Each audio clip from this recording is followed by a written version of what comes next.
Awesome. Wow, and music. Yeah, it's all fancy and stuff.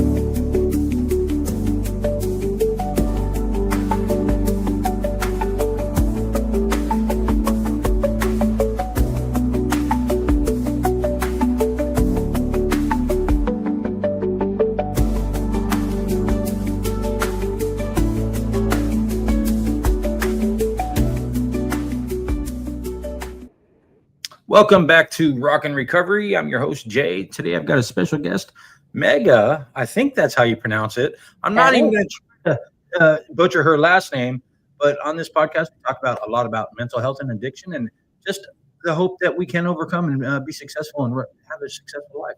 So I'm just going to let you jump right into your story and how you overcame your traumas, and we'll go from there. Sure. So, just for a little bit of an introduction, I'm actually a lawyer. I've been practicing now for 16 years. Started out at a law firm in New York, grew up in New Jersey, and moved down to Florida for this job in 2013. And like a lot of people my age in New Jersey, um, 2017, we finally lost after a 22-year battle a really good friend to a heroin overdose. So when he was a kid, Mm. he'd gotten prescribed opioids. When the opioids got shut off, a lot of people turned to heroin. We grew up a couple of houses away from each other, had the exact same education. And when he passed, I remember thinking two things. I have an incredibly expensive education and an extensive education, and I didn't ever learn how to be able to help him. There is Mm. no part of my like education, whether in undergrad or as a lawyer or at any other point in life, where I learned what are the right things to say to somebody who might be struggling with addiction. I remember one of my last texts to him right before I left New York were as he was in and out of jail, and I said, "You know, I was like, we're all here for you. Like, I can't understand why you keep on using. You have no excuse anymore." And what a terrible thing to say to somebody who's already uncomfortable in their own skin and already feels lonely. And so because I am a sort of competitive individual, I thought, you know what? I'm willing to acknowledge that there's this gap in my education. This is somebody who I loved dearly and never ever wanted to feel alone, but I certainly didn't have the right tools or education to help them. And so when he passed, I did two things. One was I found a program called Crisis Text Line, where they will train you for free. And it's a pretty intensive training. It's the hardest coursework Mm. I've ever done. And I don't mean this in any sort of way other than I went to Harvard twice. So, like, truly, like, got a pretty intensive education. This was harder than anything that I ever did in school. And in return, you volunteer for 200 hours at a minimum online, teaching people who might be in crisis or helping them, I should say, Wow. de escalate. And they give you the tools to be able to do that. So, this gap that I had in my education of what do I do if somebody comes to me and they are struggling with addiction? And it comes up at work all the time, too. Human beings are human beings, as much as jobs would like to pretend that we're not sometimes. Struggling with addiction, struggling with suicide, eating disorders, domestic violence. These are all things that have come up, whether it's professionally or personally. And through this training and education, it gave me the best gift that I ever got, which was a comfort level with helping people who might be in a time of need. So COVID rolls around and mental health challenges just absolutely spiked, in particular in sort of November and March. And what a recipe for someone who might be an addict to relapse to be, hey, everybody go stay away from each other, be alone, and be left to your own devices. And so I found that I was using those skills that I learned through Crisis Text Line more and more and more. And on a Thursday, right before I was about to have my first day off from when COVID started, so May of 21, I was behind that week with work. We had an employee who had relapsed into substance abuse problem and showed up drunk a few towns south of us. And it was just a stressful week. And that Thursday, I was like, you know what, I'm going to catch up on some of my workouts. And we had a mental health training planned at work for that Monday. And as I was working out and having some time to think, I remember thinking one of the things that we got to tell our employees during this mental health training is that you need your healthy coping mechanisms identified before you end up in that state of crisis. Because what I found was that a lot of people calling me saying, I'm struggling with this relationship loss. I'm struggling with being isolated. I'm struggling with feeling suicidal. But when they were coming to me and I would ask them the question of, which if there's one thing that anybody takes away from this, that if you want to help somebody, here's the best question that you can ask. It's what would be most helpful to you? A lot of times they were in such a state of distress and their nervous system was so dysregulated they couldn't answer that question. And so I was working out, feeling a lot better. That night I go home, played some guitar, packed for my first day off and trip that I was about to take. Fell asleep on the couch watching baseball, and it's like me and only really old people that do that at this point in time, but I was enjoying myself. And I woke up and I saw somebody standing over me, Oh, and I remember thinking to myself, "This isn't right." There's some audio from my neighbor's ring cam.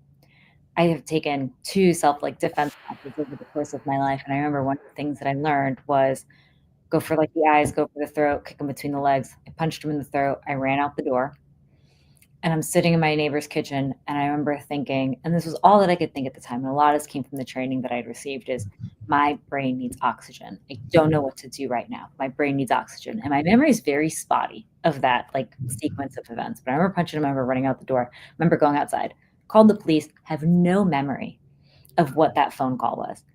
But the police were fantastic. So they came to the building, and I'm trying my best to be calm, trying my best to talk to the police. And they're interviewing me, interviewing my neighbors, and understandably, the police were pretty skeptical because it's very rare to have a true stranger come into your home. It's very rare to then be explaining sort of what had happened and the fact that I was able to punch him and run away, and that I, again, not reasonable that a 110-pound woman could knock out a grown man. And so I called our director of team security, and he came over, and he's former police. And what a privilege that was, because it completely changed the conversation. And they, again, in a very fair way, the police were approaching it how they would approach it, but it just added a sense of credibility of, no, here's her job, here's who she works for. This is, of course, she's a bit activated right now, but really do listen to her. Her story's probably credible. And as he was leaving my place, I remember saying to him, I have a 9 a.m. meeting with coach and our GM tomorrow. If I don't make it, can you just tell them what happened? And he just sort of looked at me and he was like, yeah, man, it's okay. We'll be okay. And so, being the complete lunatic that I am, though, I went to sleep as best as I could at whatever time that I could. Didn't sleep very much, but 5 hours later, I woke up and I went to work. And it's because that 9 a.m. meeting was about the person who had relapsed earlier in the week. oh, And wow. I was thinking that there's not that many of us that have this training that I have. And I want to make sure that we handle his situation sensitively and appropriately. Go to the meeting.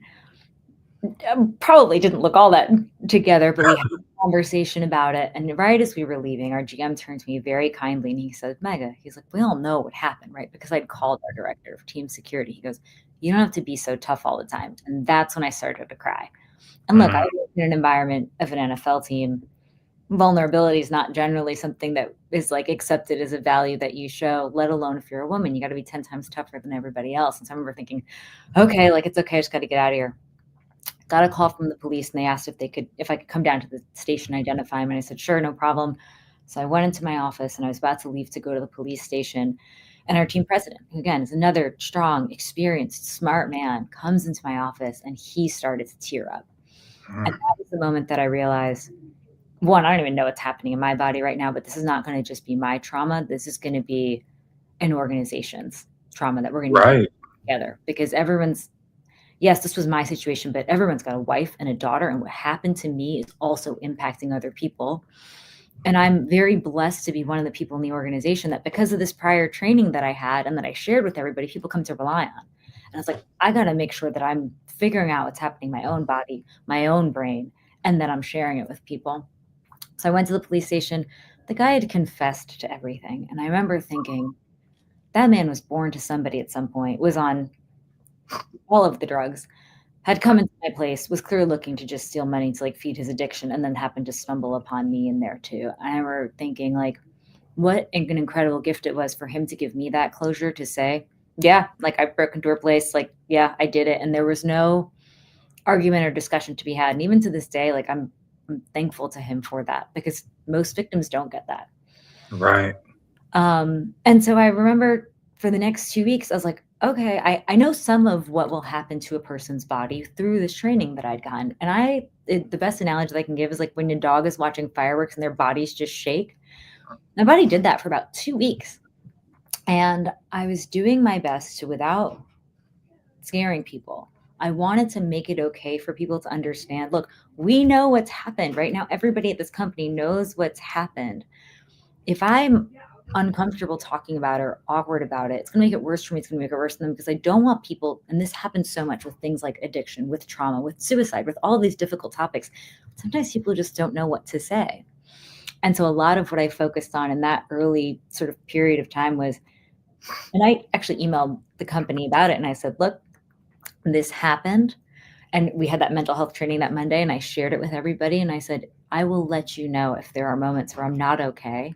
But otherwise, if I am okay, please feel free to treat me like you normally would. And please feel free to ask me how I'm doing and ask me what it is that you might want to do to help, because I appreciate all of like the love and support. And there was so much of it afterwards, but I wanted to make sure that people felt comfortable realizing that they could talk to me about it. And I was okay talking about it. And I still am to this day, as long as I'm prepared and see it coming.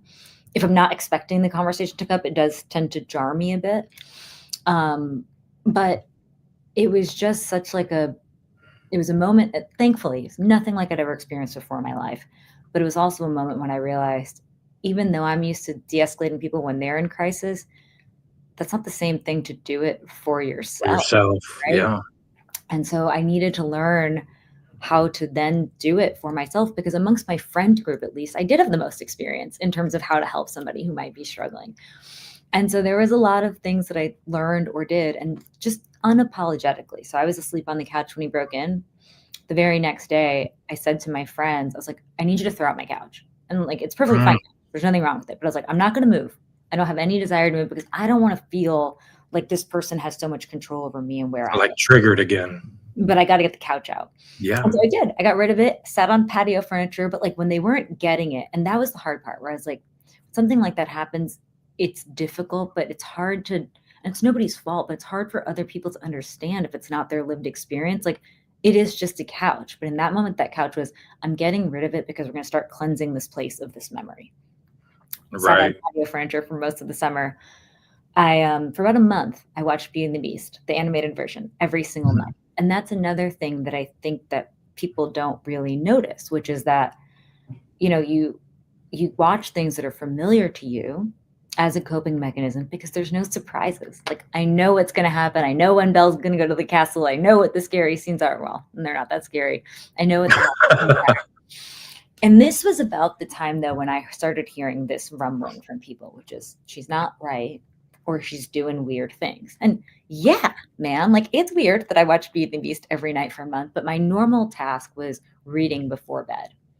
And I didn't have the mental energy to do it. I just didn't, which is, again, very normal when you have trauma. And look, almost everybody has big T trauma or little T trauma in some way.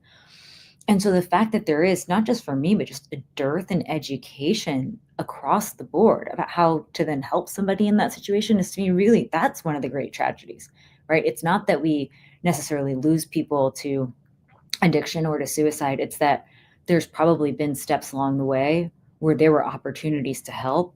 That person didn't know how to ask for help, and the rest of us aren't always trained in how to help them. And so then there was a few nights where I remember a neighbor asking me if I was okay the next morning, because I was sleeping with all the lights on. I was listening to music really loudly, like at night, and was still falling asleep while doing it. But there was, all the songs that I was listening to were, one, familiar to me, but also had a really consistent drum beat. I didn't realize this till after the fact, but I was using them to regulate my breathing. And so the same thing kept on happening. There were people be like, but she's not back to normal. Like, she's not the same. And I remember finally telling a friend, I may never be the same again, but that's not a bad thing. Fast forward to a few months later, I'd done a workout, and I remember sitting down. I couldn't move. I was sort of frozen, like functionally frozen in place, post lifting weights. And I remember texting a friend and saying, I've never experienced this before. I don't know what to do. And they're like, that's because you've never had anxiety before. But for the vast majority of people who do, you're just learning what it's like for us sometimes. So like, for me, who's like not a very passive person and a pretty motivated person, to be frozen with this really new feeling. And they go, that's why sometimes, and this was very much old me, who is solution oriented. That's why when you jump to solutions, sometimes it's not really helpful to us. Yeah, it doesn't. It really doesn't. Just because you have to go through all the steps to get there first. Right. And so, as awful as that entire situation was, what was helpful was that it really did teach me how to start listening to my body, learning what's there, accepting the fact that some people may have the best of intentions, but just not know how to help, as I did with my buddy. And let me say that sometimes that's worse because they're given advice. And when it makes you feel worse, makes you feel more alone, like more isolated sometimes. But then started developing these really specific tools of like, hey, if I'm feeling this way, I'm going to do this other thing. And I'll stop talking in a second. I promise and let you ask a question. No, no, talk away. They probably rather hear you anyway. But the thing that I think that what I became really careful of that summer as well is that, you know, what people don't often talk about is that those like unhealthy coping mechanisms, whether it's scrolling through your phone or having a glass of wine to fall asleep or whatever else it might be, those are effective short term.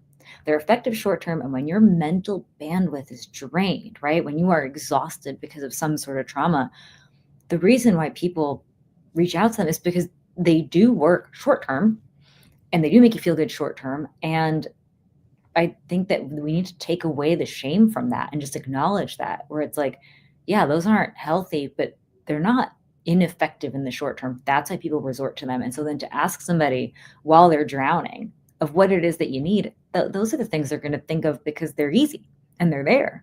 And so that's why I do think that it's so important I think that we should start doing this with kids when they're in probably middle school, high school, saying, hey, when you're feeling we need to be able to talk to people, including kids, about I'm lonely, right? I feel isolated. I'm depressed. I'm anxious. Stop calling those things abnormal, right? Watching Beauty Right. and the Beast for an entire summer is not normal, but it helped. I didn't miss a day at work, right? Like I did what I needed to do. It was It got you through. ridiculous, Yeah. but it got me through. And there's nothing wrong with that. And so even now, I used to be pretty comfortable, like walking around late at night, like travel by myself all the time, like all those things. And even for me, it's been a learning experience from like, oh, like, so my husband went and traveled a month or so ago. And I remember being at home over the weekend and I was scared. And I called a friend at like 3:30 in the morning. And he was like, welcome to what life is like for the rest of us. Like, just, it's okay. Like, it's okay. You are scared at 3:30 in the morning. I'll talk to you. And next time he goes away, now I know, like, you know what? I used to think that I was like, I'll be okay. Like, I can obviously be by myself at the house, but maybe I can't for a little bit. And that's okay too. All that's an amazing story right there. Just the fact that you're able to go to the work next day, because a lot of people wouldn't do that. The support that you got from your organization, that's incredible. And again, a lot of people don't have that type of support. That's right. And for those that don't have that support, what would you tell them? So I think that a couple things. One is that you should be wary of people who may try to take advantage of your vulnerabilities. And when you're in a competitive environment, some people may do that. And so to that end, I think that it would be helpful, one, to really assess, is work the space where you can even get that? Because some workplaces are not, and they're not going to be, which means that maybe you need a different environment for that, right? Maybe a safe place for you to have that conversation is either with friends, although friends sometimes aren't, friends and family are not always the best either, because they sometimes have a hard time sitting watching someone they love in pain, right? They just want you to be better sometimes. And maybe if that's the case, there are so many other groups, right? So I like listening to music. I like playing music. And maybe going and playing some music with some strangers is your place to then go. Figure out what environment it is that you need to be in to feel better, and then go there. There's plenty of support groups also for people that have experienced trauma. And let me tell you that there's no place where I've felt more understood or heard than from speaking with people that have been through similar lived experiences. And if work is a potential place for that, learn how to talk about it in a way where, just because this bad thing happened to me, that would be like handing somebody a half-baked cake, right? It's like, Right. okay, this bad thing happened. I think the other part that I needed to learn how to do was explain to people, this bad thing happened. Here's what you can do to help. Because a lot of times I do think that more often than not, people feel good being able to help. And I'm not the best at asking for it, but what a privilege it is to be asked for help, which I certainly have felt over time. And I still do volunteer with Crisis Text Line. But what a nice thing that you can do for someone else who's sincere in their intentions about, hey, here's how it is that you can help, and know what that is for you, right? That might be a situation at work that was really stressful, and reigniting some of this trauma. And I just texted our CFO and I sent him a link to what I had just seen. And I said, can you just walk around the stadium with me for 10 minutes? And he said, yep, no problem. And we didn't even talk for the first like 8 to 10 minutes. It was just I just need someone to regulate, right? So a lot of it is just being honest with yourself about what you might need and then figuring out what environment you might get that in. And yes, the organization was really supportive, but a lot of that was me helping. It was a two-way conversation of here's what I need. So I know you work in a very male dominated role at the Jacksonville Jaguars, and how many people just wanted to fix that for you? I mean, in that role, because you get a lot of people that just want to fix the situation with not really knowing how to fix it. Yeah, and I'd be curious for your thoughts on this, but I'd say that I've learned that there's two different things. There's people that they want to fix it by you just being okay. And then there's people that have lived through their own stuff or have done their own work who know how to sit in the fire with you. And So my experience on that would be, I'd rather let the person that has the experience, the lived experience, not just knowledge, but lived experience, help me walk through it. agreed. And You have to have been through the fire to know if you can yeah, withstand it. And that's no absolutely. criticism on anybody else. I don't wish that experience on anybody else, but it's No, a understand that if you don't have that same lived experience, you have your own. And I'm sure there's other ways that you can help. But if you've never felt the terror of what that's like, then don't expect that you will understand the terror of what I'm feeling. So I went right. to see Black Phone 2 this past weekend. First horror movie I've seen, honestly, like, 'cause I always joke with people where I'm like, life was scary enough for me for a while. I'm good. Like, I don't need to do it. And so I'm sitting there, and there was a point where I almost left the theater because I've heard the audio of me screaming when the guy broke in. And so when I Mm, hear people on like the movie screaming, it does make me a little bit nervous or just anxious or uncomfortable. But what I loved about it, and without spoiling anything, is that there are these moments where they encourage the people that are being victimized by the bad guy to fight back.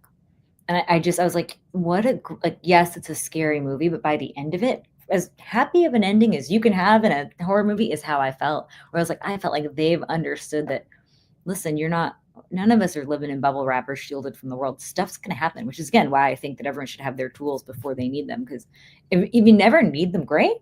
Doesn't mean that you shouldn't be prepared for this is my go-to playlist when I'm upset. This is my go-to movie. This is my go-to book. This is my friend. This is my family member who I call whatever it is. Um, and you probably need all of those, right? Don't have one because if one's not available, you don't want to end up in that situation. But I do think that there is a different set of values, different set of shared knowledge, different set of empathy that comes from the lived experience of, hey, you've also walked through that same fire. And other people may melt because they haven't been forged in that before. It's not their fault. That's no knock on them. That doesn't mean they're not good people. But the best thing that I would say to that group, which was I would put myself in before I lost my friend and really understood addiction, is don't assume that you know what it's like for the other. right. And along those lines, coping mechanisms. What are healthy coping mechanisms, and what do they look like? So I do think that a lot of it is, and this is really hard when you've suffered a trauma or if you are, to me, addiction is just a symptom of some other underlying Absolutely, pain or problem, absolutely. right? So when I never think of addiction as the problem. I always think, what is it that's making you so upset or uncomfortable or making you want to numb yourself? Like that's what I would like to know because whatever it is that you're doing, you're not yourself when you're in that altered state. You're just not. Right. And it's not that's not the time. It's like when someone's drowning, it's not the time to go teach them how to swim, right? Like that you gotta you gotta pull them That's back yeah. shore first, and get them back to being themselves. But yeah, look, I think that what is a healthy coping mechanism and what's hard is that you gotta those short-term unhealthy things, they work short term. You never feel great the next day. It's those delayed gratification, long-term dopamine building stuff. But again, listen, even when I was on my buddy's floor shaking, I call it a coping mechanism, call it what it is. You are born with the two best ones, which are free for you, right? Which is just deep breathing and knowing that that will lower your heart rate and going outside. And both of those things are generally free, right? And so if people are looking for a place to start, I think that just being in nature outside and learning how to take some deep breaths are really, really critical tools to have in your toolbox. I've never been more tan than I was in my entire life than that summer because I was working out somehow, but really what I wanted to do for most of the day was really not think and just walk on the beach for hours. And that's what I would do on the weekends. I would just go walk on the beach for hours, no particular plan, like no particular agenda. Um, the other thing that I did was I do have it's like 36 songs, but I have a go-to playlist on Spotify of, hey, if I'm feeling like my brain's a little bit stormy today, it's not clear skies, I'm gonna go put this playlist on because I know those songs are gonna make me feel better. And that does really, it's powerful how music tends to work. One of the other things that I learned, and I'm a terrible, terrible dancer, which doesn't stop me, but I do it anyway. But people talk a lot about exercise, but Okay. specifically dance. So walking, but dance and like just shaking it out helps from a somatic perspective of your body, then releasing some of that anxiety or trauma or stress. Um, I did have a hard time reading, even though I love reading. And so I'll just say that too, where it's like, I love reading, I love picking up the guitar, but I found those to be a little bit more mentally taxing. And so, Yeah, because you're in your head more. yeah, and I couldn't do those quite as much. I'm a terrible artist, but I did find that just drawing or writing or journaling were sort of second level things that really helped. But it's all of those things, and then it's truly spending time in nature, and what better place to be than the beach, that do help reset your nervous system to a more healthy place. They're going to be Absolutely. different for everybody, and so finding also what really works well for you. But again, not like I do think that, and I don't mean this as a knock to anybody, but like there was a period of time where I was like, okay, like I will allow myself to eat like unhealthily, but I time barred it. Where I was like, you give yourself a week of I'm gonna eat ice cream every day just because that's what my body wants and it feels good. But I have to like put a time limit on it because like I know how easy it's gonna be to fall into the I'm gonna go back to eating candy all day, which again feels great. Sugar's great, Right. makes you feel good, but long term I know that it's not gonna be good. And going back to when you're CEO, I think you said, uh, and you were telling him, and he started tearing up with you. Did that sense of uh, compassion or empathy do a lot for you to make just that sympathy, that empathy? I would say there are two things about that moment that really resonated with me. One is that we have a great relationship. We have a business relationship. There's nothing wrong with that, right? We have a business relationship. The fact that he acknowledged it through his own like words and tears, right? It wasn't like, "Hey, this isn't a work thing, so I'm just going to ignore it." The fact that he recognized that like this happened. And then on top of that, showing empathy, he didn't need to do anything else. That was it. And so if you're looking to help somebody that comes to you and is feeling that way, or you notice that they might be feeling down, sometimes just asking, "Hey, are you okay?" You don't have to have all the answers after that. But sometimes that's all that person needs, right? So if you notice it, and then you just need to know that there's other places that you can send them to for help that might be more sophisticated if they need it. But noticing it, that is, I think, so important for people to then start wanting to feel like they're worthy of being seen and wanting to then recover.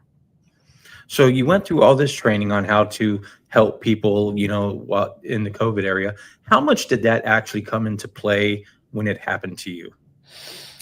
So I do think that the basic things of like, hey, you need to get oxygen, it's really helpful to ground yourself, like what those exercises were. That was all new to me when I went through the training in terms of healthy coping mechanisms. So that was really helpful.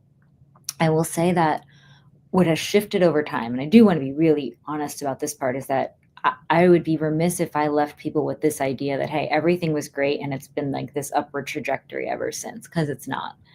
So, what I found is like in the way that brake pads wear down over time, that really wore out a lot of my resilience. So, 15 months later, there was a fight backstage at work that I was in the middle of trying to break up. I saw these people going towards the room in an aggressive manner, ran down the hallway to try and stop them, wasn't able to stop them, and wasn't able to break up the fight, which is again not all that shocking given my size, but I tried. Saved a dog, but at least. But I remember after that I was surprised by how much that affected me. And it wasn't necessarily just because of what happened in that moment. It was because I was already worn out from this prior experience where my safety was threatened. Fast forward to a couple years later, I started doing like getting massages more regularly. And unfortunately, in the summer of 24, one of the massage therapists sexually assaulted me while I was on the table. And Hmm. so, same thing where it's like, now this was one of my healthy coping mechanisms. Now that's become an unsafe place or idea for me. And that was really difficult, right? And so what I found is that that toolbox that I was talking about, I needed to go from more basic tools to more sophisticated tools after those types of events. And then this past year, there was a former employee who was stalking me, and nothing happened. There was no threat to physical safety, thankfully, but it really did that also wore me out. And so what I realized at that point is, you know what? The playlist isn't working like it used to. Reading now has become like challenging again. I need new coping It's mechanisms. time to update. It's time to update and it's time to adjust. And it's really like it's been, and I just have again, people that are sort of almost unexpected friends, but I have one friend who's in the UK, so he's up obviously at an early hour. So when it's 3 a.m. and I can't sleep, I have him to text, right? But the internet can be a really terrible place in terms of what people are allowed to say and do. It can also be a really helpful place for connecting you with people when you find the right forums, especially at those really odd hours when I feel like those of us that have struggled with trauma or addiction or depression or anxiety are up at those hours when we think that Yeah, nobody else is awake and we don't know what to do anymore. Like there's only so much that you can do at that right. time. And so I do find that, you know, whether it's you're lucky enough to have somebody who's there to help, or if you can find somebody online to talk to you. Did you Um, ever go through like a stage where you wanted to, oh, I don't want to burden anybody else with yep. my problems? And how'd you get over that? So I had a nightmare when I was at my parents' house and I was visiting them, and I remember waking up screaming, and my mom was like, "We're really worried about you." And I remember thinking, Mom, like this was in my subconscious. Like we had a great day. And like my parents are great. They're really supportive. Like I love them. But I was like, I don't think that they know how to necessarily absorb or handle all of this. I don't want to burden them with it. And I did find that reaching out, like you said, to people that have walked through the fire, have those like shared experiences, or frankly, if you can afford it, going to a professional at some point ended up being really helpful. And I had to learn just to accept that, you know, I lost my friend. And my reaction to that was, let me go learn how to do this because I love learning. Like that is genuinely a thing that I love. But not everybody loves that. Not everybody wants to go down into those dark places with everybody else. And there's nothing wrong with that. Like maybe like based on whatever's going on in their life, they just can't handle it or don't have the bandwidth for it. And so I've just sort of learned to accept that and realize that you can't be vulnerable with everybody, and that's okay. That is that the great thing about being an addict, like you said, addiction. We don't start off as addicts, and it's a coping mechanism, and it's really a side effect. Yeah. It's a side effect of how we cope with, and being able to recognize that and being able to talk about it, even to somebody that might not have been through it, and to help them to understand it helps a lot. Helps me a lot. How Right. much did helping you other people understand what you're going through? Because when it first happened, you got into your mind blocked it off because it's so traumatic. So Yeah. how'd you start opening that door to be able to be open about it? So I'm still working through like, and maybe there isn't the right way to tell it, but I am still working through what's the right amount to share. Because I remember right after, like a month after, I said to a friend, you know, if this thing happened to me, I want to go be able to help other people as they're working through it. And it was a month out. And like, what an arrogant perspective to have that I thought that I had still processed it all by that point in time. Like, of course I hadn't. Like, and yes, I do want to be able to help people, but learning how to be patient with myself, learning that your response to trauma evolves over time, and trying to not be frustrated with other people for saying, "How do you not understand?" But looking at Mm. more as an opportunity to educate them, where it's like, "Look, I mean this sincerely, I hope nobody goes through what I went through. People have, though, and people have gone through much worse." And so I think really just trying to be honest about, I don't expect you to understand necessarily exactly what it was like for me in the aftermath, but let's talk about it. And let's talk about the stuff that people don't always talk about, which is again, I wear high heels to work because I'm short. And I couldn't wear them for 2 weeks. And there's actually some days still where I'm like, "You know what? My body's just too jittery still, and I can't." And learning how to explain that to people, explaining why, but then letting them know that, look, if it the challenge is that sometimes people then, again, start to use that against you or say, "Oh, you're not well." And it's like, "No, my brain's operating differently, but I'm aware of it. Right, I'm going to do something about it. right. And here's how you can help." And being honest about the fact that I had all kinds of misconceptions or misunderstandings or just was ignorant about a lot of this, particularly when it came to anxiety, because I almost kicked myself for the way that I'd thought about it before until I ever actually experienced it. And it's like being forgiving for that part too, where it's like, if I didn't know about Mhm. it, why would I expect everyone else just to understand what I'm feeling, thinking, how I'm doing? But what I ask is that you're open-minded and willing to listen. And then for the people who aren't, this has been a really, and I am curious if you've experienced the same thing. I would say one of the most painful parts is just having to distance myself from certain people in my life who I thought were my friends who just Boundaries. really didn't understand, don't wanna understand, and wanna go back to, "This is just the way that things work." Yep. And it's like, That's the biggest thing, and in addiction, it's the same thing. In recovery, it's the same thing. You have boundaries for a reason, not only to protect you, but to protect everybody else around you. And it the main thing is that protects us is that those boundaries, because once we start putting our boundaries up and not letting anybody cross them, our self-worth and our self-value goes up. yeah, And but once you let somebody cross them, once you start giving in a little bit, it slowly deteriorates it, and slowly until you feel like nothing anymore. right. And And think about how counterintuitive it is, right? It's like yeah, that you're setting a boundary and that's allowing you to refill yourself. right. And in some ways, like I remember in terms of the lost part, I remember thinking, man, but I still want to be around these friends. Like I still like we had so many good times together, but if those good times together were based on like staying up late and going out, I just can't do that anymore. The first time I met my now husband, I went out to a bar with 3 friends and one of them had brought him, and I had to leave at about 10 o'clock. And I was like, I just can't anymore. I just can't be out anymore like this." And that's okay. I went to a concert a few months later we were on the floor, which I'd done however many times before that. And we were on the floor and I was with a friend and who has the best of intentions, but he looked at me and he was like, "You are acting really crazily right now." And because I was so jumpy. And again, not his fault, but I remember thinking, "Oh, okay. I just need to make sure that I'm around somebody who understands that this isn't crazy. This is a really normal reaction."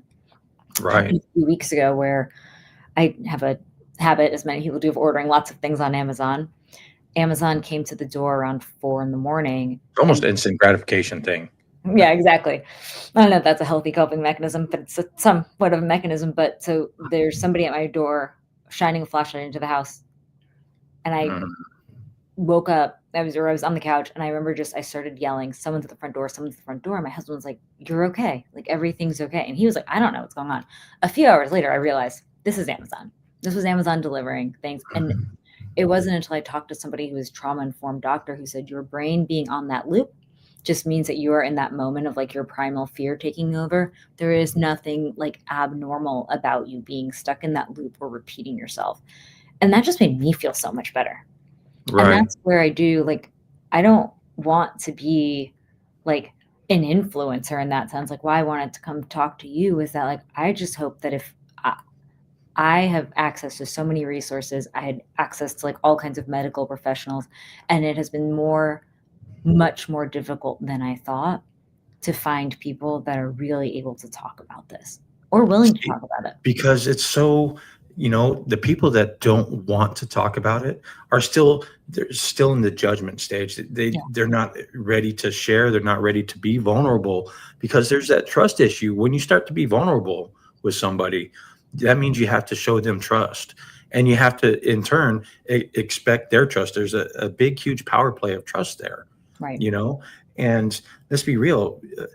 Some people are like a person in my chat just said, some people are uh, Yeah. uh, afraid of opening up to somebody and then not being validated, not saying it's okay that you feel these feelings. So let's talk about that because that happens, right? That Yeah, happened to all me, the and time. my parents are wonderful. I love them, but I do remember being frustrated with my mom with her reaction in that moment of like her saying like, "What's wrong with you?" I'm like, "Mom," literally in my subconscious, like I started screaming in my sleep, like I can't control that, right? And then I think I had to realize that if you are vulnerable with someone and they breach that trust or they don't validate it or they don't hear you, I need to learn how to discard that data point and not let that become, oh, this person's reality is what the truth is, as opposed to, Right. no, my feelings are valid. This person's coming from a place of love. They just don't know. But that's not an easy exercise, especially No, when it's it's somebody not. you love, right? But that's where, Especially when you just went through a traumatic experience, and and you then want all of nothing a more than sudden, that. another traumatic experience happened to you, and how much, I don't wanna ask this, but did you feel like you, did something to deserve that at any point in time? One Especially the second time when it happened, it must be me. I must be the 1000%. problem. So I will How tell did you you get out of that? really honestly, these were some of the thoughts that went through my head. What's the point in being a good person? Because all of these bad things just keep on happening. Why am I sitting here trying to help other people? And this, again, I don't actually mean this, but these are the thoughts that go through my brain that I Mhm. have to learn how to manage. Why am I sitting here, trying to help other people or to do the right thing or waking up early or drinking water and exercising when these things are just keeping on happening to me? What's the point? Yeah. One of the other things I remember realizing is that there are certain friends who I'm no longer friends with who started excluding me from things because if it was late and I didn't want to be out anymore, they're like, well, we're just not going to want to invite her because we don't know how she's going to feel. And it's like, let me make that decision. Right. But instead, I just got sort of iced out of certain groups of friends. And that really hurt at times, or it really hurt, where it's like, I was honest about something that was really, I mean, it was in the paper the next day. It happened, it was public. And it's like, if you are uncomfortable being around me, and I think this is just sort of what the person in the chat said, it's because you're not comfortable talking what happened to me and how it affected my body and my mind, not because I'm uncomfortable with it.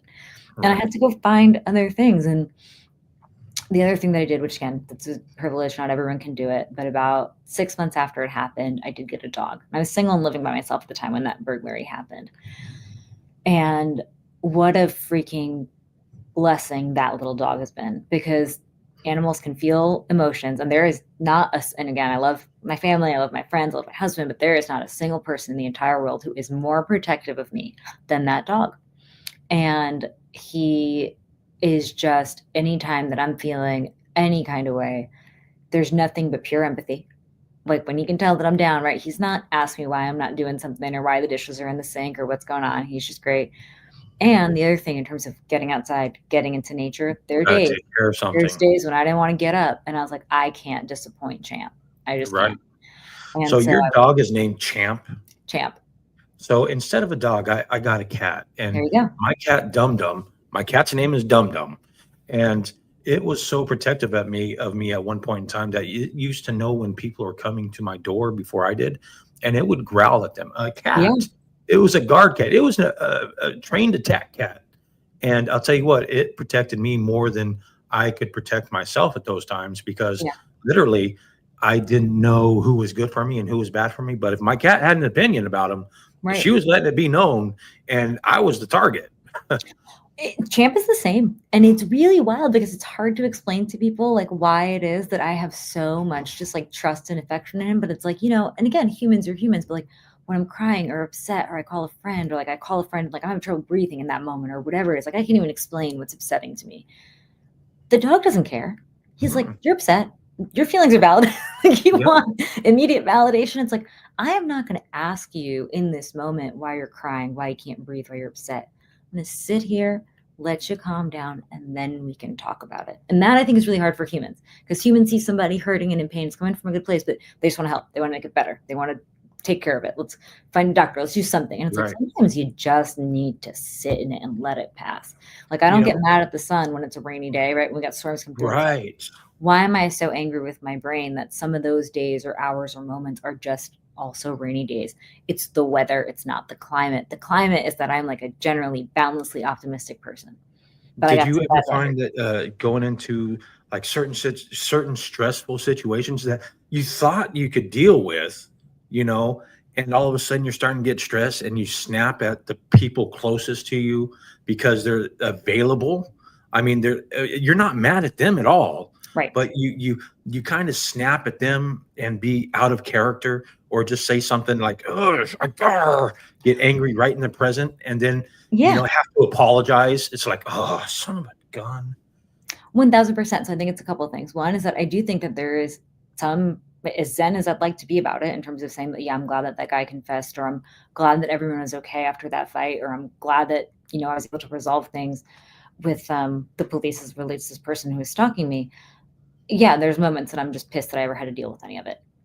There are moments where I will tell you that some of my reaction is, why do I have to be so well adjusted? Why did I have to learn these coping mechanisms? Why? Like, why do I have to like have this Why education? did I have to go through that damn class? Mm-hmm. Why did I have to walk by the hallway and see these stupid asses fighting? That's right.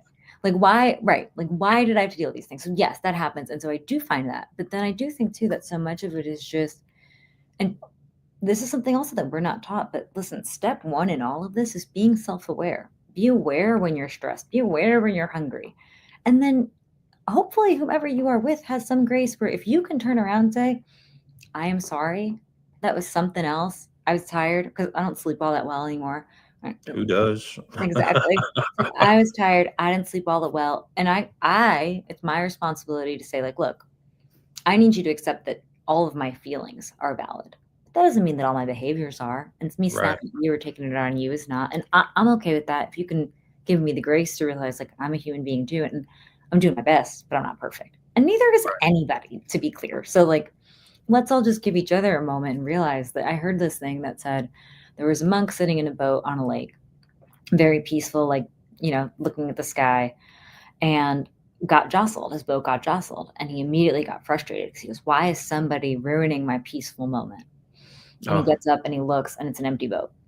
So the boat Mm. had just come unmoored, and it's an empty boat. And how many times in my own life have I been like annoyed or frustrated at, like, someone cuts in front of you in traffic, whatever it is? I'm like, why am I letting myself get irritated? For all I know, that's an empty boat. There was no intent, like nobody That's a meant good it. analogy. I like that one. It was really good. And so it's just like, I just have to learn how to let some of that go. And then also, again, I do think that we need to be around people, or people need to understand when you've suffered a trauma, when your brake pads are worn, you Hmm. may not have that same level of resilience. But if you give me the grace, I'll say that I'm sorry. Like, just accept that, right? Yeah. Rather than continuing to isolate people for feeling how they feel. And if more people thought that way, it'd be a better off, the world would be a better place because grace is free, Grace is and we free, never kindness know is what the free. next person is going through. Yeah, Never. And there's so many things that are out of control. There's more things out of our control than we actually have control over. completely. For all of And us. everybody I can barely control myself or friggin' my cat. You Yeah. know, I can't control anything if I don't think anyone can control their cat, to be fair. So that's no, that's true. They're wild, and that's why her name is Dum Dum. yeah. And at one point in time, I know you probably feel triggered sometimes Hmm. by certain situations and certain people, or Hmm. in certain situations. How do you cope with those? What are your coping mechanisms to do with that? So there's a few different things that I do. One is, and I hope nobody holds this against me, but a lot of times I will fake that I have a phone call, I put do my the same. AirPods in, go outside, go for a walk, and listen to one or two songs off that playlist that I have. Because same thing. It's really, I didn't realize it until like a year later. I thought these were just songs that I liked, which they are. But what I found when I was sort of listening again a little while later is like all these songs are really steady drum beat that mimics a pretty steady heartbeat. So I will do that. And it's like, look, like you're missing 5-10 minutes of a situation for the most part. Most people are focused on whatever they're focused on. They're not worried about where it is that you're going or what it is that you're doing, and whether that's a real or fake phone call. That is what I did and I still do that when I feel overstimulated in social situations. If you can't leave, one of the other things that I learned is that if you just sort of hug yourself, that looks kind of like you're crossing your arms, but if you hug yourself, Mhm. that helps your nervous system calm down. And then the other thing, when I sort of, because there are just certain people that I can't avoid, and when I am around them, I found that if I tap my chest, tap my Mhm. breastbone, also helps. And those are things that are not necessarily quite as noticeable, right? Like you can do them in a social setting without looking like Right. you're doing anything specific. But I did find that those help. And then I am a big believer in aromatherapy and that helps. There are moments when I'm like, I can't douse myself in any more lavender oil. Like I need to work on a lavender plant. Like it's just not working anymore. But I do think that those things can help too. Just if there's one like scent that's steady or calming to you, it really does go right to your brain and can help you remember a more safe time or a safer memory. And then there's this technique that I learned to sort of visualize of think of whatever is a safe space. So for me, it's sort of like this really cozy, like comfortable chairs, my dog's there, and it's this like nicely, softly lit room with a bunch of books in it. And I sort of just imagining myself entering that space, and before I walk into that space, leaving outside the door whatever trash there is that's going on in my brain right now. It's like, okay, I find having earbuds in is yeah. the ultimate ignore button. Hmm. Because if I go to the store, I put earbuds in. Even if it's not playing anything or anything else, people are less likely to ask you a question. And if you don't respond, it's like, Yeah. you know, Well, and I want to be like a generally helpful person, but it is true that there are times when strangers approaching me and they are probably totally innocent and just asking for directions or whatever it is. I am less comfortable with it. And so that I think is a great one where it's like you just need to know if you have the bandwidth for people or not. And if right. you don't, yeah, put the headphones on. If you don't want to hear the bullshit, Yeah, earbuds in. You right. know, if Just you're don't leave them in for available too for long people, because it also keeps it's out the like good stuff. it's like the ignore or don't knock on the door because do not disturb button for me. Right. The earbuds in or the do not disturb button for me. It's the Yeah. the feeling out stage. It's like, all right, okay, I can deal with this person today, so I Yeah. might take one out. And I just find that's a healthy coping mechanism for me. Yeah. What are some other coping mechanisms for everybody out there that uh, should be learned or taught? Well, I would say that there's no should, right? I think that it's a matter of figuring out what works for you. So for some people, it is journaling. For me, and I find this to be interesting, what I found is that like traditional talk therapy was actually not that helpful because what I found is that I was just sort of reliving some of the bad. And I'm not trying to suppress, but one of the things that I learned is that if you have traumatic memories, they get stored in that primal part of your brain. Mhm. And what you want to do is to help them migrate to your prefrontal cortex, the more sophisticated part of your brain. But that doesn't necessarily mean just continuing to relive it, especially when you have that repetitive trauma like I've experienced. And so what I found is that in a lot of ways, doing something that's positive that helps distract my brain helps me when I'm feeling those sort of more scared primal emotions. And that's not to say that I shouldn't work through them, but it's that there's a point at which working through them or focusing on them became counterproductive for me. And so again, terrible at art, but I decided I'm going to try painting. Did a paint by Right, number of champ. Um, but I'm gonna try painting. I'm gonna try creating, right? Consuming, like scroll, and I do it too, but like because sometimes it's easy. But like scrolling through my phone, what I've found is that mhm. that's just passing time. But creating something, like doing puzzles, right? That not even like physical puzzles, but I do Time genuinely and believe that art. taking a break from your phone, I think, is Right, really important and helpful, and critical. And then finding what works for you. So like talk therapy didn't work for me, but a lot of the different sort of EMDR like types of therapies did work. right, Distracting myself with something where I feel like I'm achieving worked. And so not to drown myself in work because again, any strength taken to an extreme becomes a weakness. So it wasn't that I should go to work and exhaust myself, but when a lot of people were giving me advice of you need to move, you should leave your job so that you can leave these memories behind. I'm like, I don't want to get pushed into those no, things, no, but do let me do the amount of work that I feel like I have the energy to do because damn if I don't feel good at the end of having contributed something positive like to my workplace or to my coworkers, something like that. I still volunteer with crisis text line. Someone was telling me like, why don't you not do that? Because aren't you stressing yourself out? I'm like, let no. me tell you that at the end of a 2 hour shift of volunteering, that makes me feel so much better. And just like what a privilege it is to have been able to help somebody when they might have been in a moment of crisis and didn't feel like they had anywhere else to go. I'm like, I don't know if this works for you, but I find the more people that I can actually talk to and help in their certain situations helps me more than any talk therapy or any yeah, counselor or any type of session would ever work. right. It really does. And it's true that like when they talk about stress relief, there are some people for whom resting is a good stress release for them. I'm a little bit too animated for that. Like when I'm resting, and this isn't a virtue, it's not, but when It's I'm one of resting, those New Jersey things. yeah, sometimes I struggle to rest because like I got guilt about all the other stuff that I'm New Jersey, child of like Asian Yeah. parents, so immigrants, like yeah, you got all that up. Yeah, I got no shot at resting. But that means that then when I'm painting, even though again, never gonna quit my day job to make money off of my terrible paintings of my Right. dog, but it's still something to do, right? There's something that's come out of it. Um, and so just trying to realize what works for you because resting wasn't great for me. The volunteering was. And some point then when at the end of the day, when I feel like I've earned that rest, when I start winding down for bed around 8:30 or 9 or whatever it is, I find that I do have a better rest and a more deep rest when I've actually been able to do those things. I do love exercising. I didn't little girls don't ever get encouraged to lift weights for the most part. I didn't start till I was 33. It's like 2018, so started much later in life, was just doing what I found online. And what I found is that it's been a few years now since I'd been lifting when all this happened, but what I find is that when my body's super activated by trauma, I can't do my normal lift.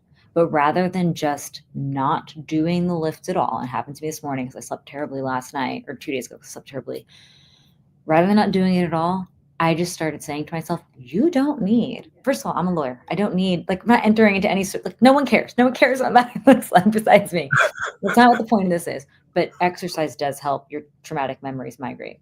And so, like, rather Right. than not doing it at all, there was a period of time where probably for about a month, because that's just how worn out I was, all that I did was I'd pick up the heaviest weight that I could, which wasn't that heavy some days. Some days it was 10, some days it was 25. And I would do 100 squats and 100 deadlifts, and that was it. And that's all that my brain could handle in that moment. Not my body. It's all that my brain could handle in that moment. But I still did it. And every time I did it, I used to be mad at myself. So I'm like, why aren't you lifting as heavy as you could? Why can't you do the same workout that you used to? And guess what? Right. Your baseline doesn't have to be what you did the last time. Your baseline No. can be 0 pounds.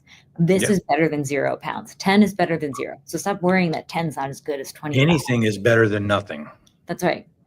And even these ridiculously pointless workouts of 100 squats and 100 deadlifts made me feel better at the end. It's like when you can't Right. do the complex ones, don't go all the way back to zero.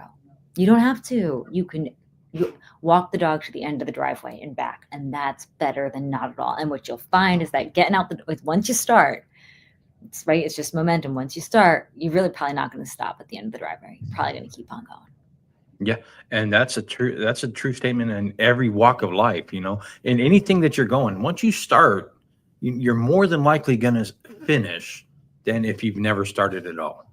And I read this somewhere that said that on the days when so I slept 3 hours 2 nights ago. On the days when, like, you wake up that morning, why on earth would you ever you don't expect, when your car's got half a tank, you're not expecting it to go the same distance that it would in a full tank. Why am I expecting something different in my body? On the day when I've slept 3 hours, I don't need to do the same things that I would do on a day when I've had great sleep of 7 or 8. Do what you need to. And again, if people have demands on their time, I got nothing but empathy for it. You got kids, you got pets, you got work, right? Like, you have to figure out how to balance all of those things. But if you have the flexibility, go take a bunch of meetings that day, because that's requires less, like, deep work and thinking than Right. doing other things that might require more. If you have kids and you can switch up their activities and, like, take them out of the house so you get more time to do that, right? Just trying to feel like you do have more control, like you do have more autonomy than you think, and asking for help or asking for adjustments. It's okay. It's like my body gave as much as it could yesterday. It was much better today because I actually slept, and that's okay, right? Like, it's not about any day or any moment or any particular, like, minute. It's about overall. And for the most part, again, I don't remember all the rainy days that happened, but I do remember the sunny ones. It's like, Right. that's okay. And we have a tendency to think negative. We are the voices in our head Oh, are so narcissistic towards ourselves that they tell us lies and make us believe them. hmm They gaslight us. Our own voices do that, you let can alone be your everybody own else. worst enemy. That Yes, inner critic absolutely. can drive you to go exercise and work out, and that inner critic can beat you down if you let it. That's right. And it's And not true. Like, that's the worst no, part, is realizing that, you know what, sometimes my brain is the jerk. yeah. And if anybody I got to say before I ask you this last question, thank you for coming on this podcast. Thank You you are for such having me. a valuable person in the community of whatever it is, and bring such a valuable knowledge base.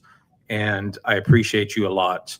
And I want to say this to you: those people that were friends or thought they were friends that aren't in your life don't deserve to be there because they didn't respect your boundaries anyway. Yeah. That's number one.